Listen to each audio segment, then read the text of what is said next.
Welcome to It's All About the Questions, where learning to ask the right questions can help you achieve lifelong success. Now, here to help you ask all the right questions is award-winning author, international speaker, and business strategist, Laura Stewart. Good morning, afternoon, and evening, everyone, and welcome back to the show.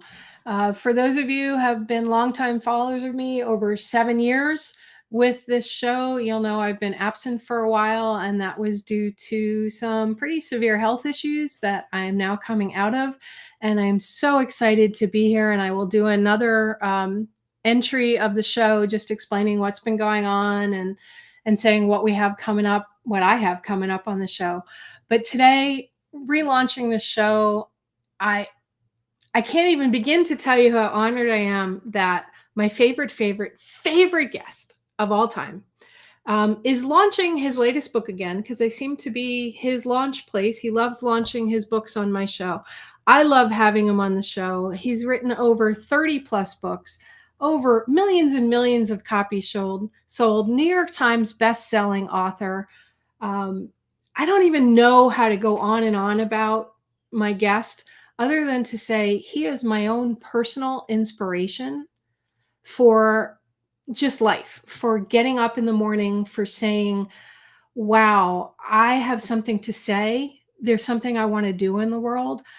Whenever I get an email from him, or I see a blog post from him, or a new book, or I go past my bookshelves where I have, I think, every book he's ever written on my bookshelf, I think of him and I smile. And those are the kind of people that you want in your life, especially when you can pick them up and read them and read these books, both his nonfiction and now his incredible fiction books, which today launches the third book in the incredible series, Blind Fear. Please welcome my guest, my friend, and as I said, my inspiration, John David Mann. Thank you. Yeah. Good morning. That's a reasonably overwhelming introduction. I'm so sorry. That's all right. That's cool. I came to play. I'm so thrilled that this is I didn't know until I got on this morning. This is the relaunch of your show. So nice timing. Yeah, it's absolutely perfect timing. And what's interesting is, even though I haven't been doing new episodes, just a few weeks ago, my show was in several countries in the top 75 of all shows. So that just makes me feel really good, right? It's amazing. As it should. And to have the show with you today with the launch of, and I'm probably backwards, Blind Fear. There you go. Blind Fear. Yeah. Yeah, both backwards. I don't even know where to start, John. So I don't know if your viewers know this, but I've been on your show to launch how many books now? I mean, like every book going back probably a decade. At least 10? Yeah, it just keeps coming out. Like when I have on my calendar, that Tuesday, that's the pub day, it's going to say Laura Stewart right there at 11 o'clock. Laura Stewart, 11 o'clock. Laura Stewart, 11 o'clock. It's by now like breathing for me. I'm going to launch a book. Book comes out on a Tuesday. Laura Stewart, 11 o'clock. So here we are. Yeah, and the book is already like in the top 500. So it's going to be bestseller within a couple of hours. I know it. I can feel it. And I know you're doing your first virtual live book tour today at 2 p.m. Eastern with my other dear friend and your dear friend and co-writer, John. You and Bob Berg wrote the amazing book, The Go-Giver, which was how I first met you. When I first started working on the first thriller, I wasn't even writing it, just thinking about it, getting ready to write it. I thought, people have known me for decades, talking about leadership and personal development, and they know me for writing nice books about nice people saying and thinking nice, lovely things and developing themselves and their potential and being kind to each other. And like, here comes John with like these serial killer and these horrible murders and this terrifying drama and suspense. And I thought, most of my friends are going like, he's lost his wig. And I would not have a lot of readers from among my Go-Giver followers. boy, was I wrong. Yeah. And so I think possibly my number one fan on social media is Bob Berg, my Go Giver co-writer, who is the sweetest, kindest, gentlest Yes. man, who's, aside from the work he does with people, his mission in life is the rescue and care of animals. He's just like the loveliest soul. And he so digs these Chief Fin mysteries. He's just all over social media talking about them. And so I'm very grateful that I have, in fact, a fan base among all of you lovely people for my terrifying, they're not terrifying, for my thrillers. They're thrilling, perhaps, but Okay, so so terrifying. let's talk about that. You say Okay. terrifying, right? Each of these books that I've read, we've got Steel Fear, Cold Fear, and now Blind Fear. Right. It has a Hitchcockian feel to it, to me, in terms of there's no real crazy, bloody, gory kind of stuff, but there's this suspense and thrill that builds. And you're like, what's going to happen next? What's coming? But I'm terrified, but I'm not like grossed out. I don't know how I'm to horrified. explain it. Yeah. To me, there is so much story involved with your books and the character build and development. With knowing you, that was a conscious choice, but I am curious, as I'm sure many of my listeners are, making a choice to write a thriller that doesn't go down that book version of CGI, where it's Hyperactive. just how much can you throw at it Right. versus building the story. Where did that come from, and what was the root for that for you? I mean, there are fantastic novels full of rich character development that do start off bang with action and go bam, bam, bam, bam, bam on every page. And you're right. I don't lean that way. I lean the other way, or a different way. And it's funny because I've had reviews that say, pulse pounding action from the first page on. And I'm always so tickled because A, I'm flattered and grateful. And B, it's not really true. It's maybe pulse pounding, but for the reasons you said, that is suspense, mystery. And so here's what I think. I think posing questions is more powerful than posing answers. I think asking powerful questions leads to much greater insight than making powerful assertions. Years ago, I wrote that the whole thing of positive affirmations kind of made me feel weird, but I love putting them in question form. Right. Who do I want to become? Where am I in 25 years?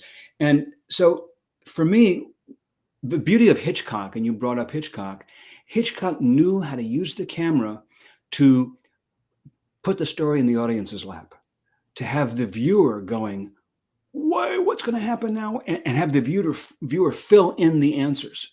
He would pull back on a long staircase and not tell you what was behind that door, but you're asking and you kind of know.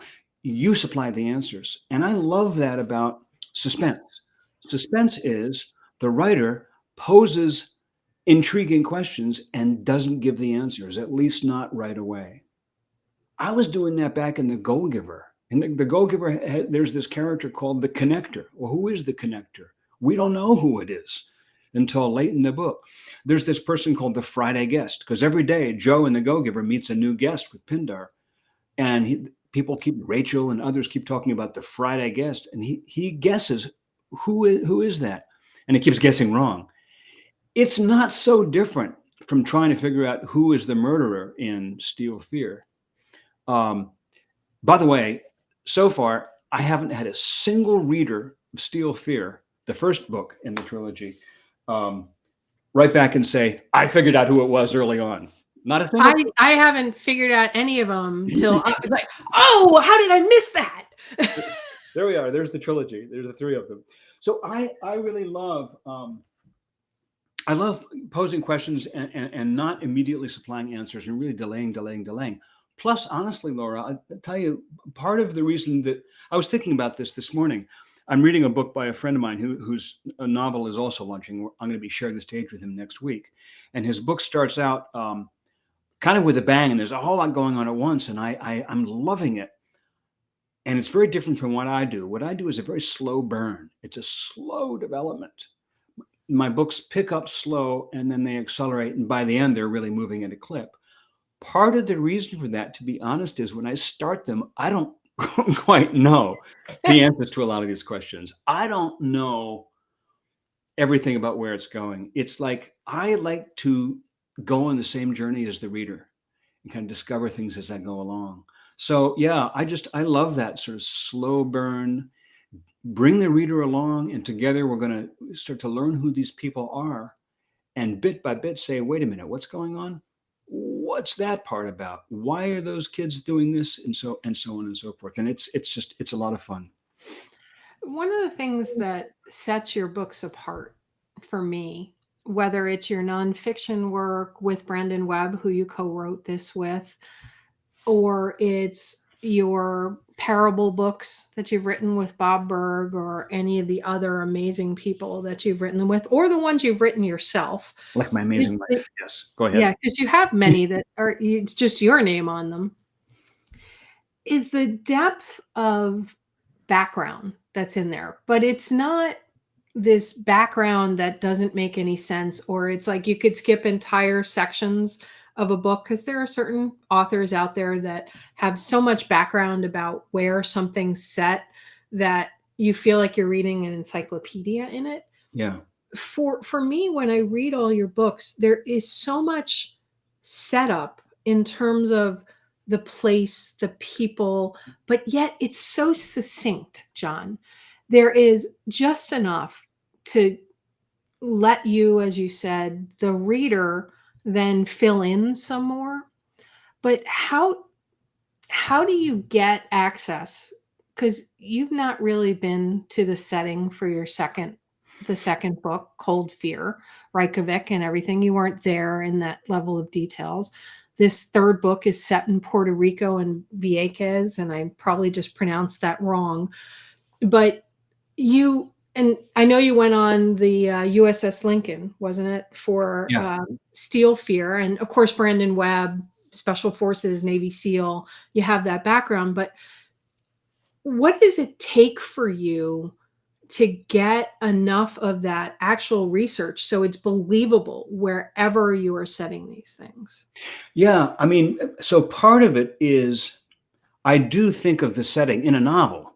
And this is true in some of the other books too, like in some parables, not so much in the Go-Giver book, although a little bit. You get a sense of Pindar's town, but in some of the parables, like the Latte Factor is set right around World Trade in the financial district of New York City. And so that's a really clear sense of place. The Recipe, another my favorite parable / novella. Everybody says it's their favorite. It's it's so good. Well, that's got a really distinct sense of place because it's set mostly in a diner. Right. And of course, the novels have a really developed sense of place. In Steel Fear, it's the USS Abraham Lincoln, an aircraft carrier. The second book, it's Iceland. And in the third book now, it's Vieques in Puerto Rico. So part of it is getting to know a place is sort of like getting to know a person. You just start asking, who is this person? And and inquiring, asking questions. For these books, for these novels, I do a ton of research, and it's partially for the facts. I go in and I want to find out, how big is Reykjavik? How big is Iceland? How big is Puerto Rico? But I don't care how big they are. I want to say Iceland is about the size of Ohio. That's meaningful to me. The number of square miles it isn't meaningful to me. I'm doing comparison. I'm trying to get a sense of, what are they like? So for a lot of these places, I try to get a feel for what it's like being there, what it's like being a citizen of that place, what it's like being an inhabitant of that place. What's the culture like? What are the sounds, the sights, the smells? And I dig and dig and dig and dig on the internet. I find the best books on those areas that I can. And I dig for vivid details, for particular little images that make it spark to life. And one of the challenging things I think about writing a novel is probably similar to being a filmmaker. Typical filmmaker shoots maybe 40 hours of film for every hour they actually use, or 40 minutes of film for every minute that gets into the finished product. And it's the same with research for a novel. There's a ton of information you gather. Then the question is, what do you put in? And the goal is to put in as little as possible so you don't burden the reader. There's no reader who wants to be hit over the head with an encyclopedia of facts, unless they're James Michener lovers. That's who I was referring to. He's a master at that. And that's a whole different deal. But for me, the goal of Mahler once said to Sibelius that the idea of a symphony was to express as many different ideas in a symphony as you could. And Sibelius said his opinion is to build a symphony out of as few ideas as you could. There's lots of different approaches to art, but for me, in a novel, you want to supply as little information as you can to give the reader a really vivid, powerful sense of that place. And so that's what I strive to do.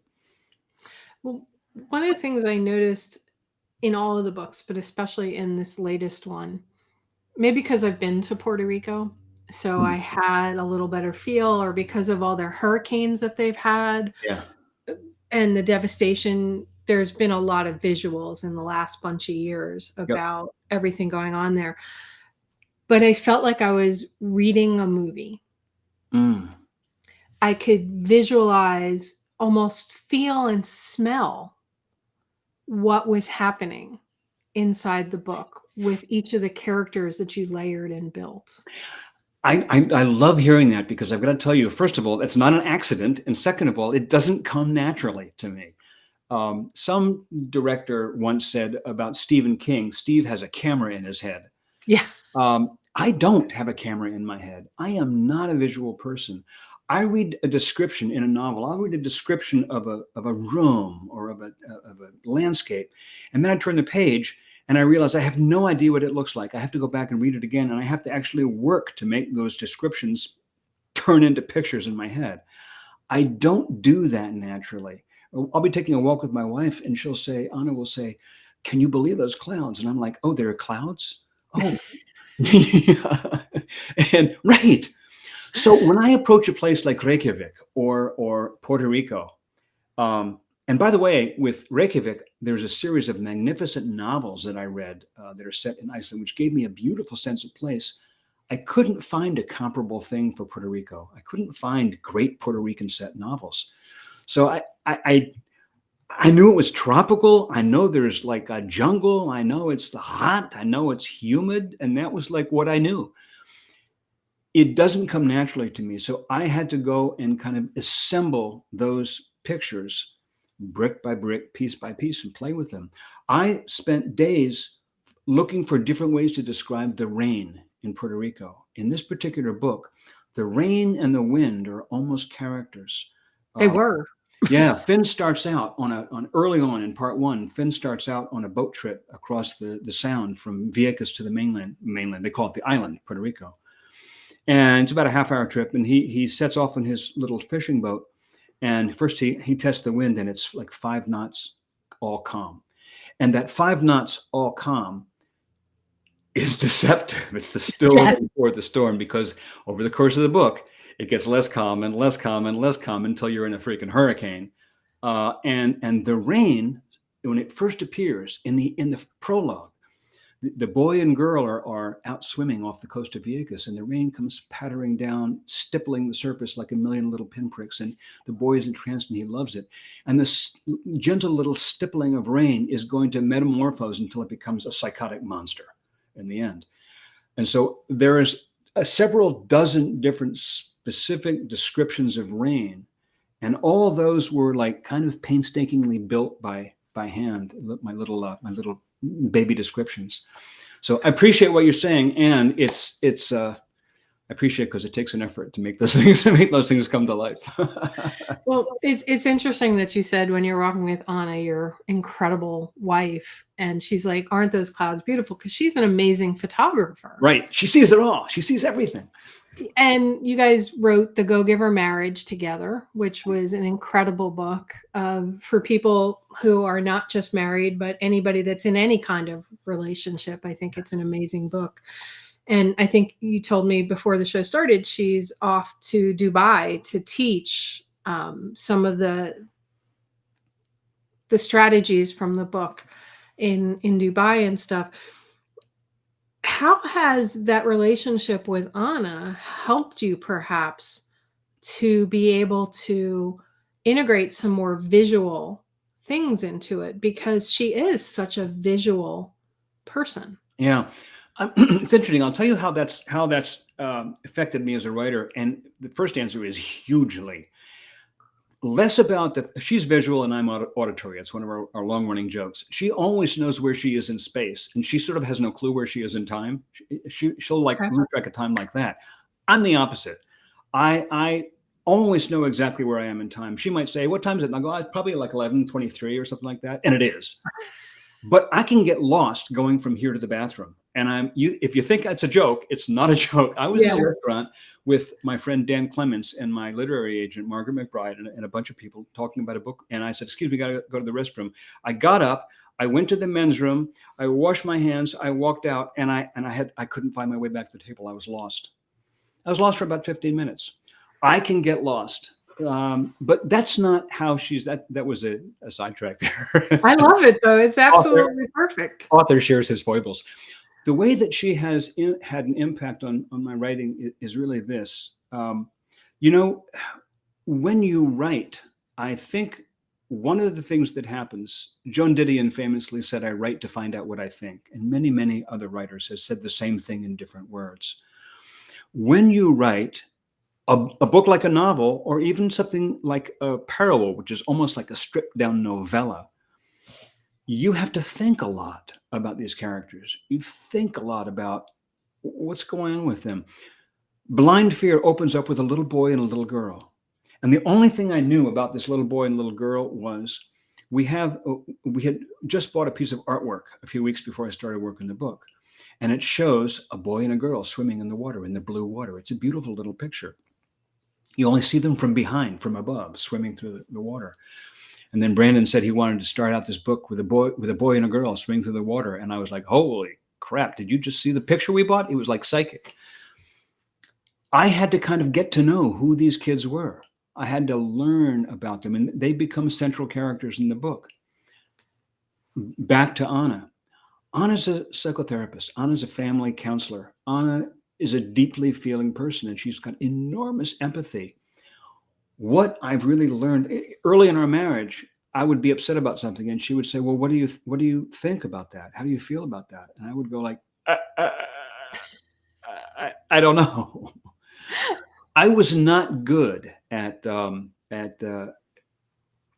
unraveling my own feelings about something and putting them in words. I was great at putting other stuff in words. I was great at putting concepts and things like leadership principles and lots of sort of external things in words.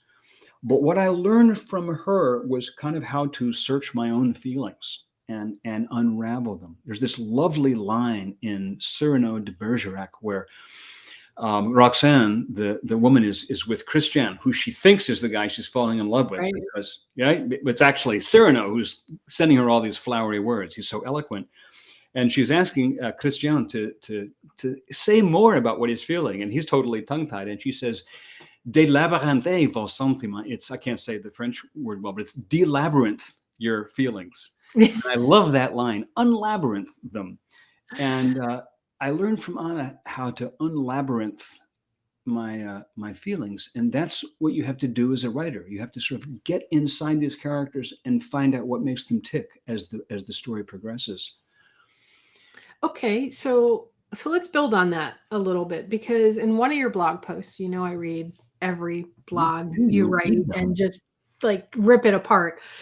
You said that writing crime novels has actually helped you see the world better. Yeah. Building off of what you just said with Anna and unlabyrinthing your feelings, how have those two changed you as a person? And as a writer? It's funny with the crime thing. For a long time, the idea of Steel Fear, and some of your listeners may know this, the idea of Steel Fear was an idea that Brandon had back in the 90s. We met in 2009, and in one of our very first conversations, we were writing his memoir. He said, would you be interested in working with me on a novel someday? And right then and there, 2009, I knew that at some point I was going to write a thriller based on this idea that Brandon had, which was the seed of Steel Fear. And for a decade, from 2009, 2019, I wrestled with that idea. It's like, do I really want to spend a year of my life thinking about a serial killer and thinking about a string of murders and immersing myself in the world of this depraved individual and all the suffering and misery that he visits on nice, innocent people? It's like, why would I? I'm a big believer in you get what you focus on. Right. I'm a big believer in what you think about increases, what you focus on increases. So why would I want to spend a year of my life focusing on these terrible things? Oh, because you're like Lee Child. You make sure that the bad guy dies and the good guy wins all the time. Lee Child says that actually he had so much aggression around being fired from his longstanding job at the TV station that he said he had people in his books do to people what he wanted to do to his former bosses. I'm not sure that's true for me, but so it was sort of what you just said. What's come to me is, in a lot of my books, I write about, I have a very positive view of the world. I'm very optimistic. Yes. I'm a big believer in focusing on the positive, not to be blind to the negative, not to be in denial, but to choose where I put my attention, like where I choose to shine the flashlight of my mind. Yet, at the same time, tragedies happen, disasters occur, difficulties happen, humiliation, suffering, defeat, loss. Most of us, many of us, will never suffer the reality of a violent crime. I've never suffered a violent crime. My car's been broken into, but I wasn't there. Yeah. Many of us have, many of us do, many of us don't. But all of us suffer tragedies of one sort or another. Many of us haven't suffered the death of a loved one, but we've all suffered the loss of a friendship or the loss of a situation. We've all been through tragedies and heartbreak of one kind or another. And we also all deal with maybe not a psychotic villain or a sociopath in our path, but we do deal with intractable bosses, unreasonable people, friends who betray us. We deal with these things. And so crime novels are kind of a stylized way of looking at how does somebody who's fundamentally noble deal with something that's fundamentally unfair, address it, and if not solve it completely, at least bring some kind of balance to the world in regard to it. So often called justice, some kind of balance, some kind of retribution, some kind of insight, some kind of understanding, at least some kind of coping so we can move on without feeling like our world has been completely derailed by this injustice that's befallen us. So what crime novels are really about isn't about the crime. It's about the approach to the crime. It's about dealing with it. It's about who the people are. You see some of the greatest character development and insight into human nature in great crime novels, which is why some of the greatest novelists of all time pick up crime novels. Kate Atkinson, who is my number one favorite novelist, brilliant British novelist, wrote a series of award-winning books, and then suddenly startled everybody by writing a series of detective novels, completely outside her genre.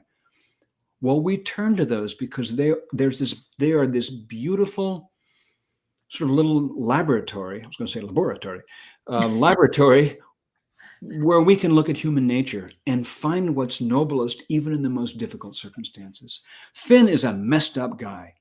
He's practically autistic in terms of his sociological skills, social skills, in terms of his social skills. That's the word. I love the self-edits there. Yeah. He doesn't have a lot of sympathy in a lot of places that you and I would. He's pretty strange, but he's fundamentally noble. There's something fundamentally noble about him. he's a rescue swimmer. It's what he discovered in Cold Fear. Even more than being a SEAL, even more than being a warrior, he's fundamentally a rescue swimmer. He likes to swim into turbulent seas and rescue people who are drowning. That's kind of who Literally he and is. metaphorically. Say again? Literally and metaphorically. Literally and metaphorically. You see it happen in Steel Fear. He articulates and identifies it in Cold Fear. It's very thematic in Cold Fear. And so Blind Fear opens up with two kids swimming, who are going to be the two that he spends the whole book seeking to rescue. And yeah, that's what crime novels do for me and mean to me. Okay, so because you've written more than one book with Finn, and the threads pull from the first book to the second book to the third book, we keep finding different pieces. Yeah. What's your process for keeping all of those various pieces together to make sure that you're consistent while evolving with them and uncovering more layers? Yeah, it's complicated and it's slow. It's gradual. So I should say, first off, in every book, I mean, you're absolutely right. In each book, there is a plot that resolves, right? There is a mystery that gets solved. There is a problem that gets solved. There is conclusion in each book. In Steel Fear, there was a serial killer. We found out who the serial killer was. Justice was served. In Cold Fear, this young woman drowned. We didn't know why. By the end of the book, we found out why she drowned. And other stories were tied up. In Blind Fear, these two kids go missing. And I won't say more than that because I don't want to do spoiling things. But at the same time, there are threads that go over all the books that aren't fully, that get a little bit more pieces solved, but there's more still to solve. There's an overall arc that isn't even resolved by the end of book 3. We're going to need at least 1 or 2 more books to really get to the end of the mysteries around Finn's childhood, around his parents, around resolving his own, the fact that he's been accused of war crimes that at first he wasn't sure whether he committed them or not. And by this point, he's pretty sure he didn't commit them, and now he thinks he knows who did, but he still has to get out of that. He's still a fugitive from the law. There's stuff that hasn't gotten resolved yet. So I kind of have all these different threads, and I lay them out. I have lots of documents. They're spread out metaphorically. I don't physically spread them out on a desk, but I have them spread out in my computer. I'll have a document that sort of tells me what Finn was thinking in book 1 about his parents and his brother, and what he's thinking in book 2. And so I have to do a lot of my own kind of outlining and processing and reminding to keep everything straight. It takes a lot of sort of moving pieces to put it all together. And then the other question is, how does the long-term Finn story interact with the story of this particular novel? And that's something that I sort of feel my way through as I'm writing. Okay. I'll have to go back. I'll get halfway through and have to go back and change a lot of things in the first few chapters, because now I've realized that there was more meaning there than I thought, and I have to go. So it's like adjusting, and it's like putting up a tent, and you're adjusting all the different tent poles, and you get this one done, and then you go back to that one, and then you go back to that one, and then you go back to that one. It's Tighten it down a little bit more. Tighten it down a little bit more. Tighten it down, loosen it up. Oh, I forgot the door. It's like that. I mean, I envision in some room in your house, whiteboards or walls turned into whiteboards or chalkboards, and that you've got these notes all over or Post-its all over, and then you go, okay, I've cleared this one up. Yeah, some novelists do that. Actually, some screenwriters do exactly that, and they show you pictures of their walls. I don't do that because, again, I'm not visual, so I don't spread things out like that. But I do create outlines and outlines and outlines. I'll have over 200, 300 different files by the time I finished a novel. Different files that I have one file that just holds the thread of descriptions of rain. It's like a catalog of rain. Yeah. And I have another file that's just a catalog of what Finn buys from a store and when in Blind Fear, because he makes a couple of purchases. And I have to keep his phones. He has 5 phones in Cold Fear, burner phones. and he has 5 burner phones. I think it's 5 or is it 6? I forget. In Blind Fear, I have to keep track of each one of those phones because they all have a different purpose. So I have a document that's just Finn's phones. So yeah, it's a lot of it's a lot of little moving pieces. Well, it's interesting because in one of the scenes in Blind Fear, Finn does have things all over trying to track some things down. And Yeah. so you've created a visual character, a character who relies on what he's seeing, but also what he's hearing, because he uses that auditory. I feel like Finn is a very, he lives in all of his senses at all of the times, Yeah. which you've described as not who you are, but yet you've created this character. Is what I know of Brandon, and I haven't had a chance to interview Brandon in a while yet, and I've got to go, you've got to go kick that man for me so that he'll come on the show again. He seems like perhaps from his training from life or from the Navy SEALs and everything, that he lives in all of his senses as well. Is that an accurate representation of what we are seeing in these books? I mean, to an extent, yes. I borrow a lot of pieces of Brandon to make up Finn. If Finn was a Mr. Potato Head, a lot of the pieces come from not all for sure, because they're very distinctly different in many ways. But SEALs by training and to some extent by nature, because it is a combination of nature and nurture, but certainly by training, SEALs, Delta, Green Beret, any kind of spec ops forces are kind of hypervigilant. They're using all their senses. In fact, it's a challenge. You come out of the battlefield into civilian life. It's a challenge to start turning that off. You can't turn it off. I've sat with spec ops guys who are sitting at a table in a restaurant and look like there's nothing going on. And I said, "So what are you thinking right now?" He's everything, thinking everything. He's like aware of everything going on, what's happening in the kitchen, what's happening in the street. It's like it is sort of a hypervigilance that is a skill set on the battlefield.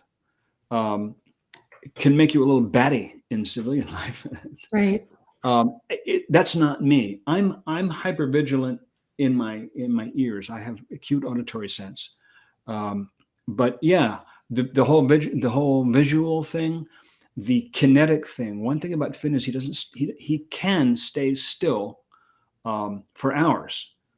That's a learned skill in Finn. It's not native to him. What's native to him is being in constant motion.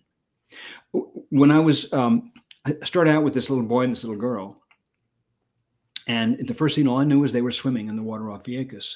And then I kind of envisioned, in my mind's eye, the girl was out ahead of the boy. The girl was younger, but she was out ahead of the boy, and she was kind of going on impetuously, and he was being impatient, saying, "Wait, wait, wait." And that she always drives him crazy, but he adores her, and they were very close. And as I wrote them, they gradually became clear. She's kind of hyperkinetic. She's always in motion. She's super physical. He's extremely smart. He's very cerebral. And I gradually, it occurred to me that they were the same ages as Finn and his older brother, Ray. Ray died. Finn was 8. Ray was 11. Which, by the way, everybody, if you read all the books, you'll get all these pieces, so go buy them all. So the girl is 8, the boy is 11. The girl is hyperkinetic, the boy is hyper-intellectual. And then that's Finn. Finn is constant motion. Now he's grown up. He's been trained to be able to sit and observe on recon, like a cop on a stakeout for hours without moving a muscle. But what's natural to him is to be in constant motion. So he's always walking. He walked the decks of the Lincoln. He walked the streets of Reykjavik. He walks the streets of Puerto Rico. That's not me. So it's really fun building a person who is sort of all the sides of me that I've never built, that don't exist. It's kind of like a fantasy playing what if. What if life were like this? What if I were like that? You get to put that person on like a suit of clothes and be them. Just not get into all the trouble they get into in your books. I'm hoping not to be accused of any war crimes. Yes. Yes, absolutely not. a thought kept going through my mind when I was prepping for the interview and made me want to reread another book that you and Brandon um, wrote called Mastering Fear, which is one of my favorite books. I mean, every book you write, I love. You know, The Go Giver is still the of all the books, and I just go back to it all the time. But with all the books, Steel Fear, Cold Fear, Blind Fear, and then thinking of the nonfiction book of Mastering Fear and how you and Brandon lay out this whole, mastering fear is not about jumping into the deep end of the pool and saying there is nothing to be afraid of. It's about taking everything that's going on in life and acclimating yourself and slowly moving yourself further forward. It's sort of like, I don't know if you've seen the Nat Geo series with Chris Hemsworth called Limitless yet. Okay. Incredible 6-part series. Chris Hemsworth, the actor who's most known for playing Thor in the Marvel Universe, Right. makes kind of fun of himself being this incredibly physically fit person. I'd love to meet him one day because I feel like he's just the nicest person in the world. But it's about this mastering fear thing.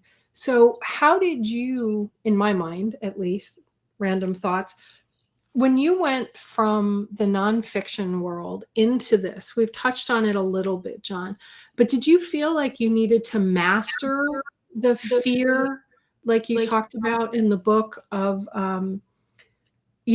dipping a toe in smaller at first before you dove in and now have this incredible trilogy so far? Yeah, I mean, so in Mastering Fear, and it's interesting because Brandon and I did a bunch of memoirs and we did a bunch of nonfiction, like you're saying. And the last one was called Mastering Fear, and then we leapt from there into all these fear books. And there's something conscious about that. It was also yes. Okay. All right. Sorry. I get so excited when I figure out your thought process. But it kind of fell that way circumstantially too. So the book Mastering Fear gives a 5-step roadmap to mastering your fear. And it's important that it's not conquering your fear, but mastering. The principal idea, the thread, the core idea of the book is that fear isn't something that you fight against. If you fight against it, you lose. Fear is something that you harness and use as an ally. It's like you meet the wild lion and you make it your friend, so that you get to ride the lion rather than try to kill the lion, because you can't kill the lion. You try to kill it, it just gets stronger. So the roadmap, not to go through the 5 steps, but it's really a combination of being very decisive and being somewhat cerebral. You're right. It's not all about just jump in and do it. Just, push past the fear. That isn't it at all. The first step in those 5 steps is make a decision. You make a decision. Make a decision before you have all the tools to follow through in that decision. You make a decision before you have the knowledge of what's going to be involved in following through in that. You make a decision. It's not to be foolhardy. It's not to be blind to circumstance, but you by definition must make a decision before you have all the information. And that's step 1, is make a decision. We have a whole chapter on that. And the very next step is rehearsal. And rehearsal means intellectually, cerebrally, systematically taking what you're about to do apart step by step and rehearsing it, practicing it, rehearsing it.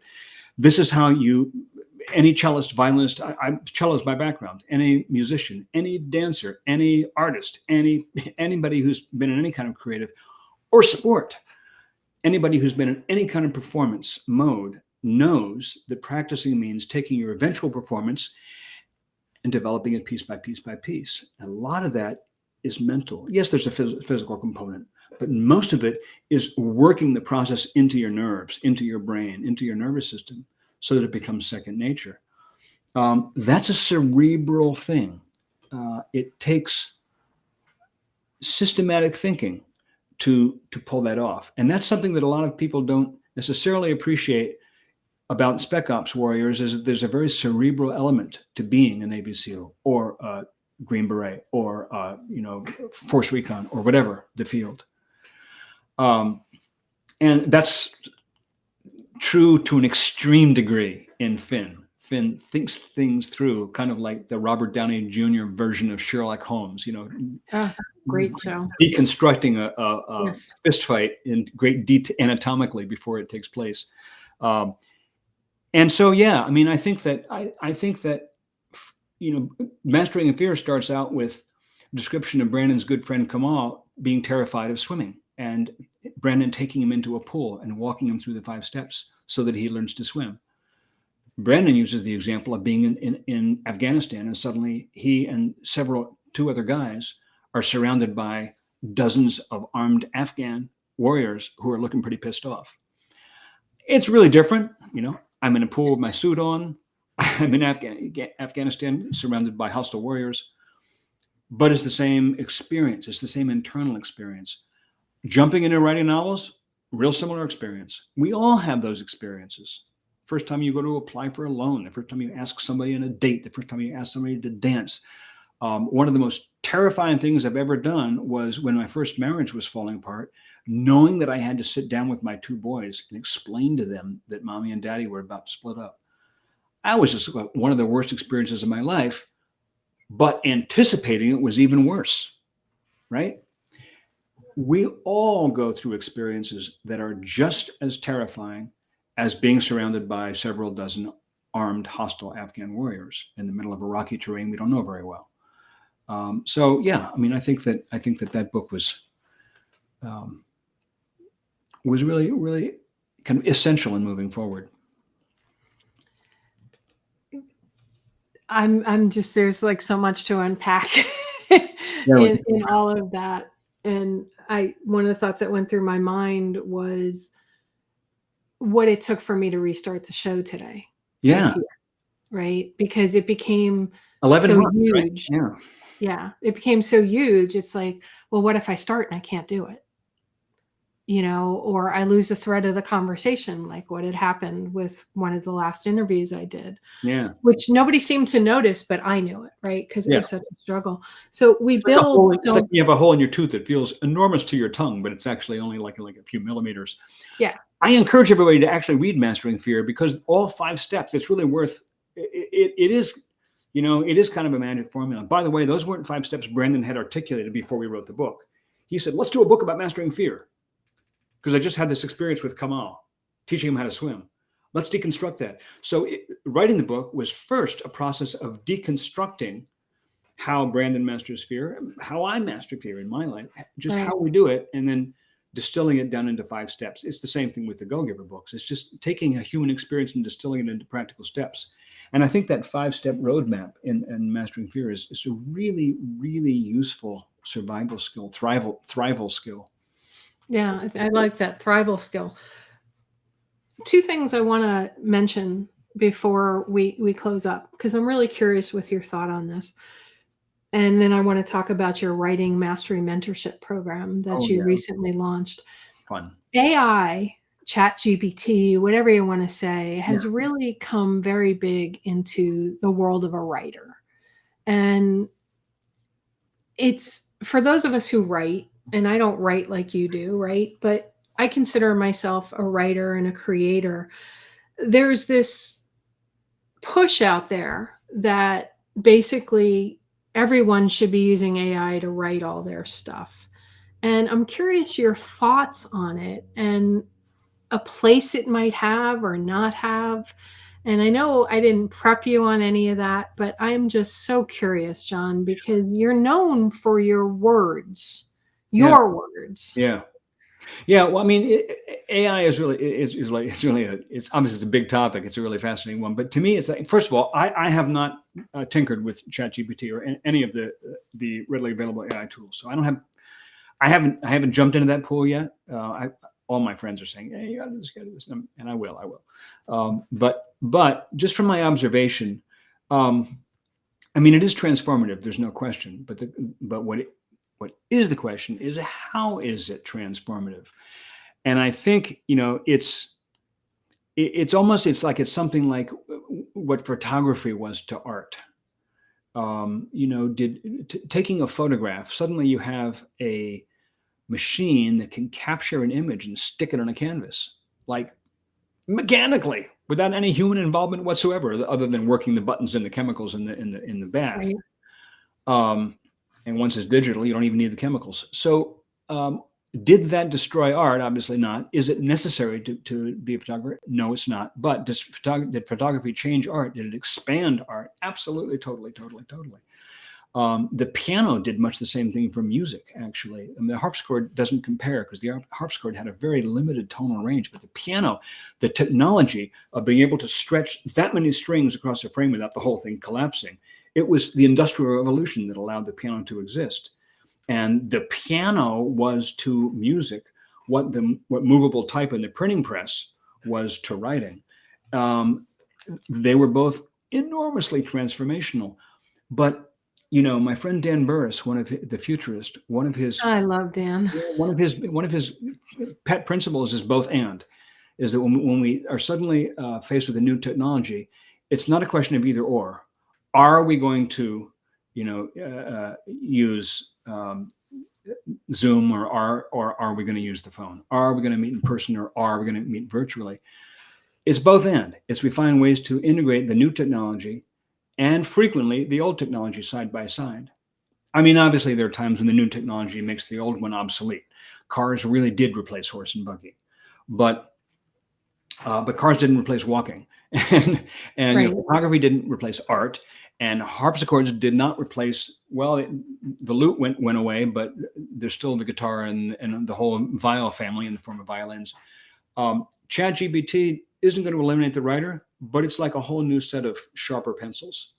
There is a ChatGPT. There's an AI tool where you can take your manuscript and run it through, and it'll tell you. It's kind of like a sophisticated spell checker.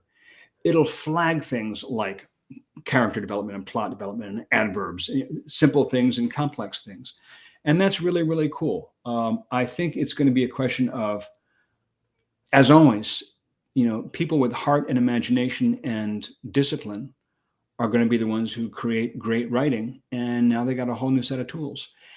You'll have hacks that can make stuff that looks pretty good, but you know what? Page layout software gave us that.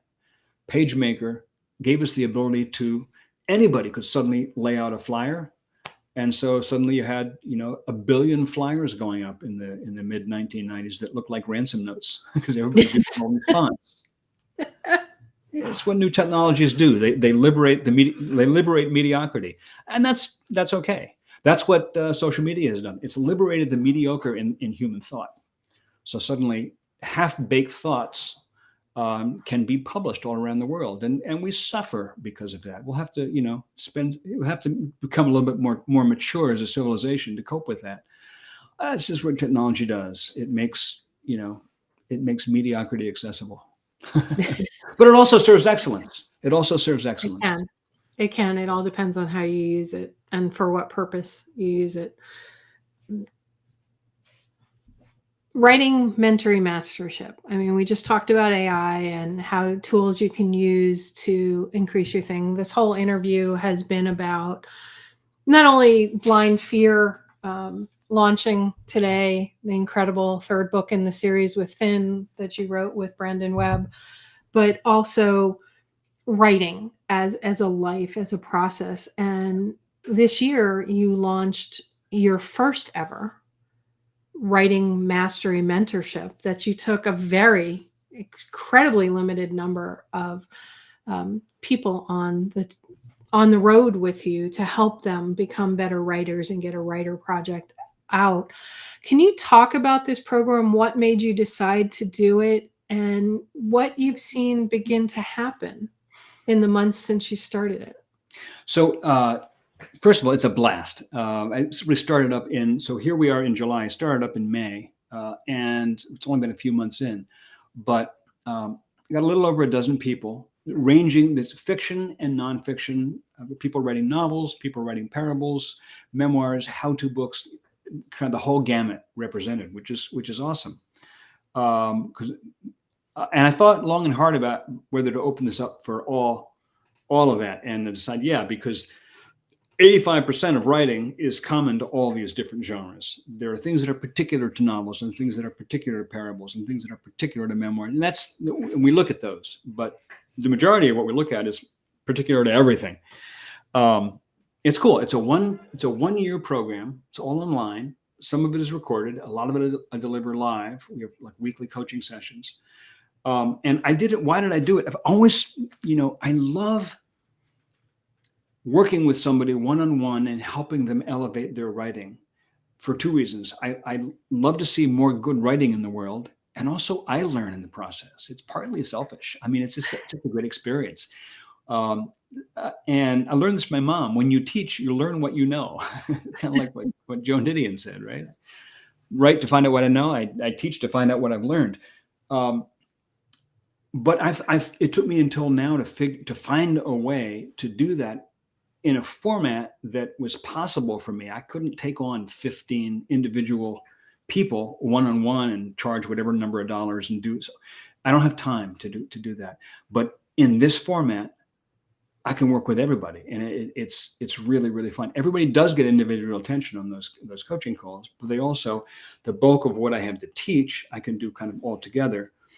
The core curriculum of the program is what I do. I'm trying to reverse engineer what I do. So a lot of it's just based on my own experience. It's not like I took all these college courses and now I'm going to regurgitate them. This is not based on anybody else's theory. It's what I've kind of learned in the trenches of learning how to write all these different kinds of books.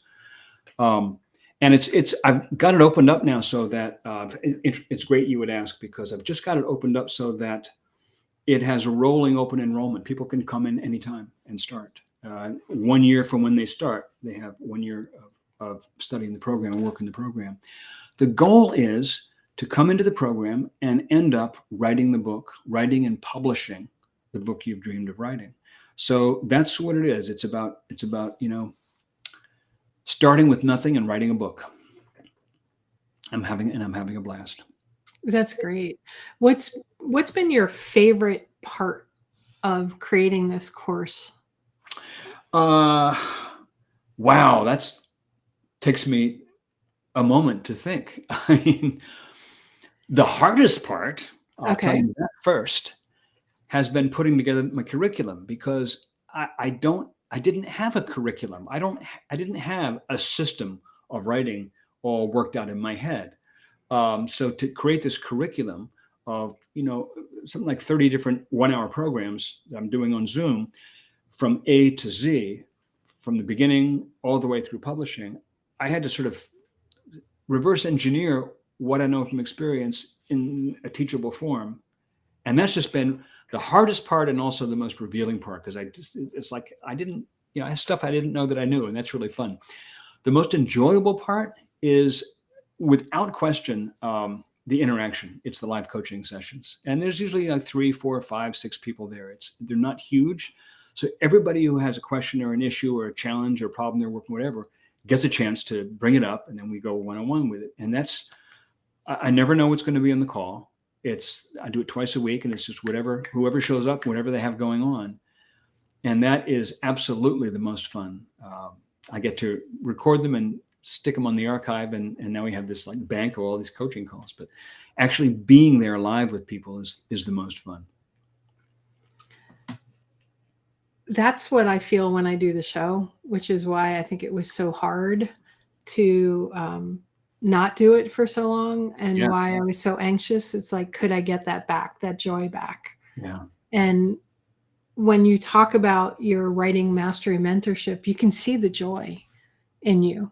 Yeah. When you talk about writing, period, and books and things that light you up, it really lights you up. So I want to thank you for continuing the work you're doing, and for being on the show today with me, and for another book that I, read straight through, and all of a sudden I went, oh, I have to go to the bathroom. Oh my God, it's been how long? Because I can't put your books down, any of them. I have to consume myself in them and just be subsumed by them almost, because your books take you to a world, they transport you. And I think that's what I love so much about books since I was a little girl, John, was books that transport you someplace else, make you think, make you better, make you look at, have new perspectives on things. And these 3 fiction books, the Fear series books with Finn, I didn't expect perspective shifts, but I got them. So thank you. That's the goal. That's the goal. I mean, the goal is to take people, look at novels as an escape. That's part of it.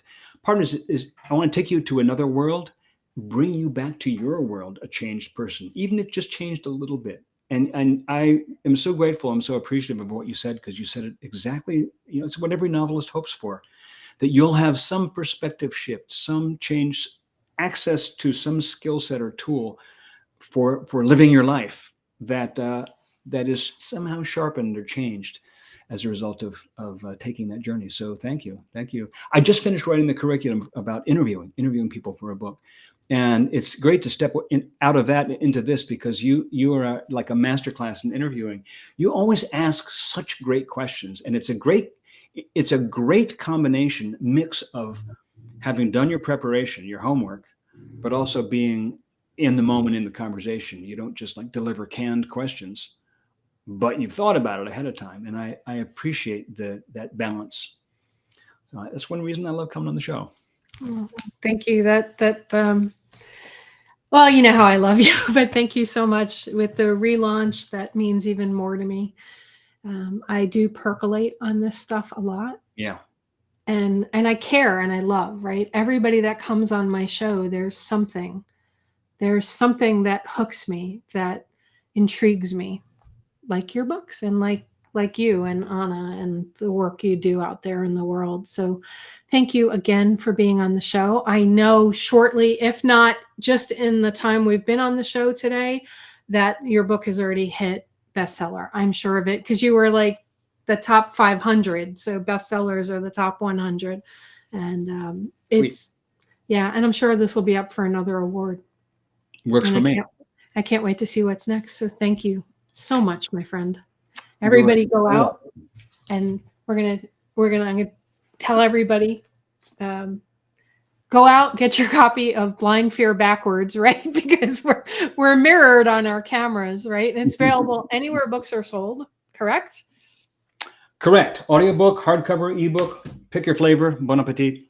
Okay, and they can go on webandman.com and get the first 6 chapters, but don't even bother with that, everybody, other than to subscribe to find out all the new stuff that's coming from these 2 incredible people, John David Mann and his co-author, Brandon Webb. So thank you, John, so much for being here with me. My pleasure. Thank you. All right, everybody. Once again, it's been a joy to be with you all today and to have John David Mann on the show talking about his latest book, Blind Fear, with Brandon Webb. Grab a copy today. John answers all of his email as well. He just loves to hear from his fans and its authors. Share this live stream out, share the podcast out, let people know about John and the books and about the show. I love you guys, and it's really great to be back. Have a great day, everyone. You've been listening to It's All About the Questions, starring Laura Stewart. Connect with Laura at it'sallaboutthequestions.com and download a free workbook that will help you ask better questions starting today.